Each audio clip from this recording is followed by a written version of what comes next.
अपन पढ़ रहे थे क्या, होज फिटिंग। होज फिटिंग मोस्टली कितने प्रकार की होती है?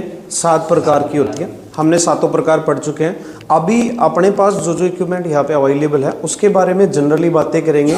दिखने में कैसे होते हैं, क्या उनके कहाँ कहाँ यूज होता है, किस तरीके से सारी चीज़ें होंगी। तो उसके मोस्ट ऑफ पॉइंट मैंने यहाँ पे बता दिए। ब्रांच एंड नोजल हमारे पास है, कपलिंग है, ब्रीचिंग है, अडेप्टर है, स्ट्रेनर वगैरह ये हमारे पास है। तो अभी एक एक चीज़ का क्या करेंगे अपन, यहाँ पे दिखाते हुए उसकी व्याख्या करेंगे, ताकि आपको प्रैक्टिकल करने से या चीज़ को आंख के सामने देखने से क्या होगा, स्थिति क्लियर हो जाएगी और फ्यूचर में कभी भी आपको वो चीज़ दिखाई देगी तो क्या होगी, आप अच्छे तरीके से पहचान पाओगे। ठीक है। फायर सर्विस में प्रैक्टिकल का महत्व बहुत ज़्यादा होता है। और प्रैक्टिकल का महत्व क्या होता है, इसलिए ज़्यादा होता है कि उस चीज़ को जब अपनी आंखों के सामने देखते हो तो फ्यूचर में आप उसकी जो मैकेनिज्म है, कैसे काम करती है, दिखती कैसे है, वो सब सारी चीज़ें स्थितियाँ क्लियर होती है, ताकि फ्यूचर में आप उसके साथ अच्छे तरीके से काम कर पाओ। ठीक है। तो हमारा जो सबसे मेन पॉइंट यही था कि आपको हर एक चीज़ जो आपके चैप्टर में है या आपके जो सिलेबस में, वो हर एक चीज़ आपको क्या हो, आंखों के सामने दिखाई जाए, पढ़ाई जाए, बताई जाए। ठीक है। तो सबसे पहले यहाँ पे कुछ जो है ब्रांचें हमारे पास अवेलेबल हैं, जिसमें सबसे पहले अगर बात करें हैंड कंट्रोल ब्रांच। ठीक है। जिसमें TFT थी, टिप फॉर टास्क। ठीक है। गन टाइप जो ब्रांच थी, जिसको अपन बोलते थे क्या, फायरमैन का साथी जिसको बोलते थे, वो आपको बता दी थी, दिखा भी दी थी। आज अपन बात करेंगे सेकंड हमारी थी हैंड कंट्रोल में TPB ब्रांच। कौन सी है ये? TPB branch. अब बात ही आती है TPB ब्रांच, उससे पहले बात करते हैं हैंड कंट्रोल ब्रांच क्या होती है। तो हैंड कंट्रोल ब्रांचें क्या होती है, जिनको हम हाथ की मदद से या फायर फाइटर अपने हाथ की मदद से क्या कर सके, कंट्रोल कर सके, वही क्या होती है हमारी हैंड कंट्रोल ब्रांच। यानी सीधा सीधा बात करें तो कंट्रोल करने का मतलब क्या होगा भाई, हम स्प्रे में इसका पानी प्राप्त कर सकते हैं, जेट में ले सकते हैं, या फिर इसको हम बंद भी कर सकते हैं। तो ये क्या है, TPB branch, triple purpose branch. क्या है इसका नाम? Triple purpose branch. इसका जो पार्ट है आपने दिख रहा होगा, यहाँ पे जो है 63 mm की क्या लगी होती है, मेल कपलिंग होती है, जो कहाँ कनेक्ट होती है, हमारे होज की फीमेल कपलिंग के सामने।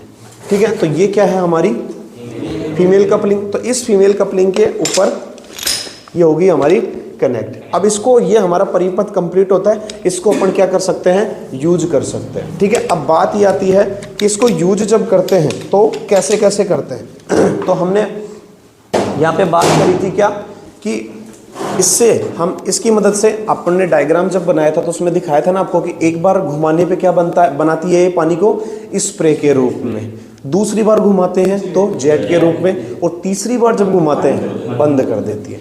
तो इसमें यहाँ पे देखेंगे ये एक रोटेटर लगा हुआ है। क्या लगा हुआ है? रोटेटर लगा होता है। रोटेटर जब अपन घुमाते हैं तो ये पानी को स्प्रे या जेट की फॉर्मेट में बंद करने के रूप में काम आता है। ये इसका कॉलर है। कॉलर का भाग जो है वो क्या करता है, पानी को शेप प्रदान करने का काम करता है।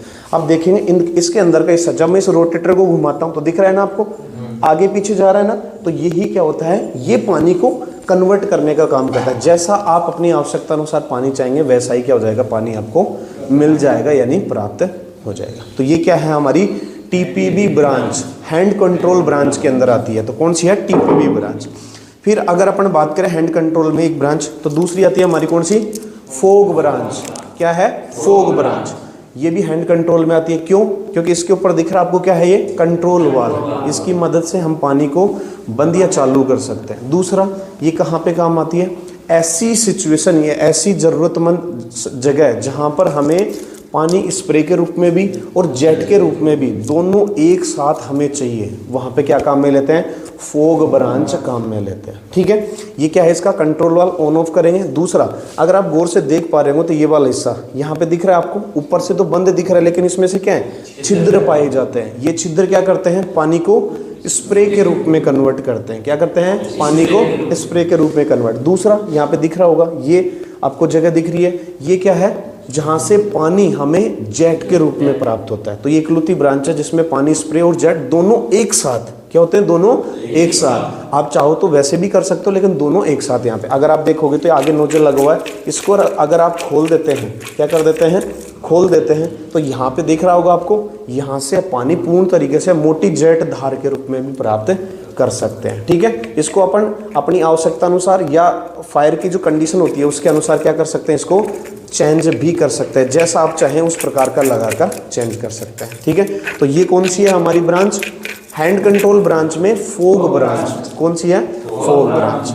चलिए, उसके बाद में अपन एक स्टेप आगे बढ़ते हैं, फिर आता है अनहैंड कंट्रोल में।